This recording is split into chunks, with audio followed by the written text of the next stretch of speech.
तो नमस्कार दोस्तों, आज आपका आरईसीटी का एग्जाम हो चुका है। आप सभी के आंसर की सीरीज डी में लेके आया हूं। जैसा कि आपको बोला था, आप सभी के सामने है आज के आंसर की। मेरे विद्यार्थियों देखो, क्वेश्चन काफ़ी इजी थे जो आपको करवाए गए, उन्हीं क्वेश्चन में से आए हैं। सेविंग एक प्रक्रिया है, तो इसका करेक्ट आंसर ऑप्शन ए हो जाएगा, यानी मेमोरी स्टोरेज माध्यम को कॉपी करने वाला। यहाँ से आपका बिल्कुल ही करेक्ट विकल्प होगा ये।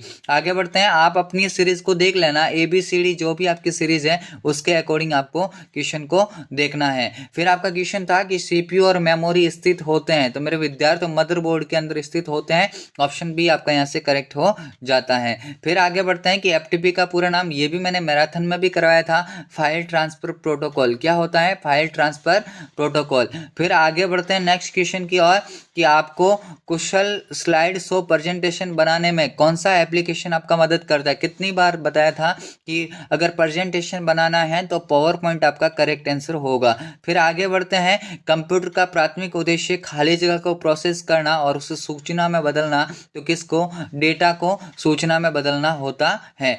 फिर आगे था कि कंप्यूटर को सोशल मीडिया का उपयोग निम्नलिखित में से कर सकता है, तो सोशल मीडिया यहाँ पे आपको कौन कौन से दिखते हैं?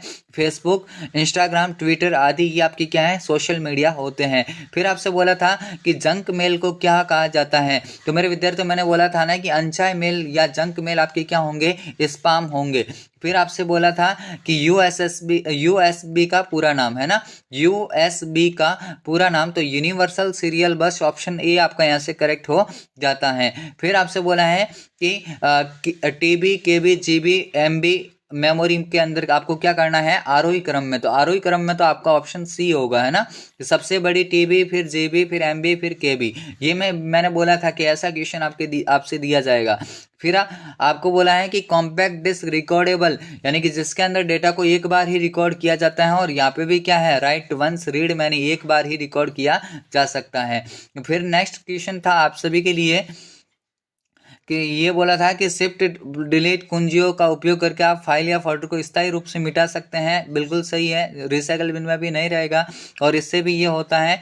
तो ये दोनों के दोनों कथन सही हैं। तो ऐसा मेरे विद्यार्थियों आपको ऑप्शन कौन सा दिख रहा है? डी वाला ऑप्शन यहाँ से करेक्ट होगा। क्वेश्चन नंबर 11 में डी था। आगे फिर क्वेश्चन है आप सभी के लिए कि एनिमेशन जैसे प्रभाव हैं जो तब होते हैं जब MS PowerPoint 2010 में स्लाइड शो के दौरान स्लाइड से दूसरी स्लाइड पे जाते हैं। स्लाइड ट्रांजिशन बार बार आपको करवाया था, ये क्वेश्चन है ना।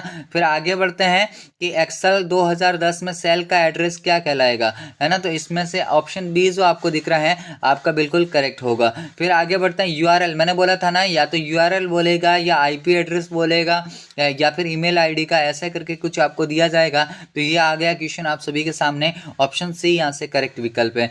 फिर आगे देखो कि आपको यहाँ पे मिलान करना था, तो मिलान आप कैसे करोगे? देखिएगा, MS वर्ड का डॉक्यूमेंट होगा, MS एक्सेल का सीट होगा, MS PowerPoint का स्लाइड होगा। यानी एक का आपका क्या है? एक का तीन किस में दिख रहा है? या एक में R आपको किस में दिख रहा है? इसमें भी दिख रहा है, इसमें भी दिख रहा है ना, 3 में दिख रहा है। फिर आपका बताना है कि 2 में आपको Q दिखना चाहिए, तो 2 में Q इस ऑप्शन में आपको दिख रहा है ना, तो ये वाला ही आपका करेक्ट विकल्प हो जाएगा। ऑप्शन सी आपका बिल्कुल ही करेक्ट है। फिर आगे बढ़ते हैं कि निम्न में से कौन सा एप्लीकेशन सॉफ्टवेयर नहीं है। मैंने बोला था ना, सिस्टम एप्लीकेशन से एक क्वेश्चन दिया जाएगा, विंडोज XP आपका यहाँ से करेक्ट होगा। फिर आपसे बोला था कि ईमेल क्लाइंट में इनबॉक्स क्या है, तो विद्यार्थियों इनबॉक्स में क्या होता है कि आप जो है आपको जो संदेश प्राप्त होते हैं तो वो आपको देखने को मिलते हैं, तो इनमें से कोई नहीं होगा, है ना, इनमें से कोई नहीं होगा। क्यों होगा ये? क्योंकि अगर आपको सेंड वाले इसमें रहेंगे, है ना, बाकी अवांछित आपके स्पैम में रहेंगे, हटाए गए जो है ट्रैश में रहेंगे, इनमें से कोई नहीं होगा यहाँ से। फिर आगे बढ़ते हैं कि निम्नलिखित में से कौन सा उपयुक्त कथन है, इसका विकल्प को आपको चयन करना है, तो ऑप्शन ए आपका करेक्ट होगा।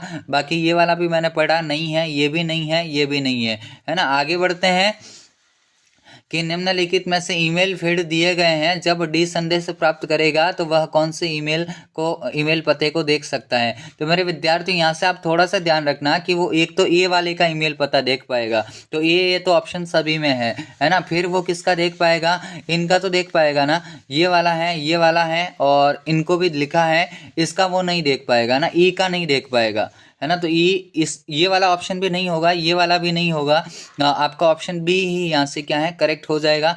पहले मैंने कुछ और बताया था, लेकिन थोड़ा सा ये क्वेश्चन आपका जो है एक बार इसको आप रखना, स्टार में रखना, हो सकता है इसका ऑप्शन थोड़ा अभी थोड़ा देखा है तो समझ में आया है विद्यार्थी, यहाँ से आपका कौन सा ऑप्शन बी मुझे लगता है ना। आगे फिर बढ़ते हैं कि MS एक्सेल 2010 में ऊपर बाईं और वाले सेल का जो पता है वो आपका क्या है A1 है ना, ऑप्शन ए आपका करेक्ट हो जाता है। फिर आगे बढ़ते हैं, ये क्वेश्चन मैंने करवाया था आप सभी को, इसका आंसर क्या है गोलसिक है, क्या है गोलसिक, क्वेश्चन नंबर 21 का। फिर आगे बढ़ते हैं, नेक्स्ट क्वेश्चन आपको OTP का सिंपल पूरा नाम पूछा था, इतना बड़ा क्वेश्चन है लेकिन क्वेश्चन आपसे क्या पूछा, OTP का पूरा नाम वन टाइम पासवर्ड। फिर आपसे बोला कि Ctrl+X आपकी किसकी कट की, बोला था बार बार बताई थी मैंने, Ctrl+C आपकी कॉपी की, तो ऐसा ऑप्शन तो आपको बी दिख रहा है ना, कि Ctrl+X से कट और C से कॉपी। फिर आपसे बोला था कि यदि आप कंपनी ब्रोशर के प्रत्येक पेज के नीचे, तो मैंने बोला था ना हेडर और फुटर का क्वेश्चन आ सकता है, हेडर ऊपर होता है फुटर नीचे, है ना, तो फुटर यहाँ से करेक्ट विकल्प होगा विद्यार्थियों। आगे बढ़ते हैं कि जॉयस्टिक का मुख्य कार्य तो क्या है, कंप्यूटर में गेमिंग को कंट्रोल करना, ऑप्शन बी। फिर आगे बढ़ते हैं कि MS पावरपॉइंट 2010 में अधिकतम जूम कितनी हो सकती है, तो भाई 400 होगी, ये भी बताया था क्वेश्चन, है ना। आगे बढ़ते हैं कि कंप्यूटर एक विशाल नेटवर्क है, कितनी बार ये क्वेश्चन करवाया था, इंटरनेट, है ना। फिर आगे बढ़ते हैं कि वेबसाइट का एक मुख्य पेज आपका क्या कहलाता है, मुख्य पेज विद्यार्थी होम पेज कहलाएगा।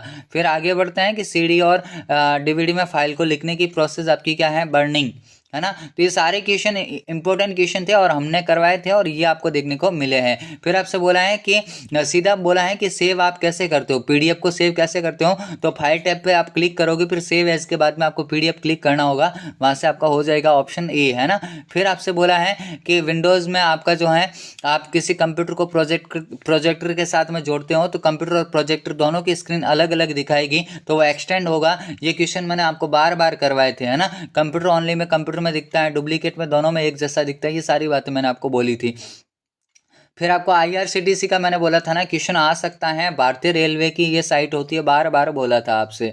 फिर आपको बोला है कि ये वाला तो फिर वापस आ रहा है ना, ये पेज आपका रिपीट हो रहा है, कोई बात नहीं। फिर आपसे बोला था कि फायरवॉल एक टूल है जो मुख्य जो सुरक्षा करता है, किस से, सर्वर से करता है, नेटवर्क से करता है और व्यक्तिगत कंप्यूटर से करता है, तो ऑप्शन जो है आपका कौन सा, डी बिल्कुल करेक्ट हो जाता है। फिर आगे आपसे बोला था कि निम्न में से कौन सा सभी ग्राफिक्स फाइल का प्रारूप नहीं है, तो GUI नहीं होगा, क्योंकि GUI तो मेरे विद्यार्थियों ग्राफिकल यूजर इंटरफेस है ना।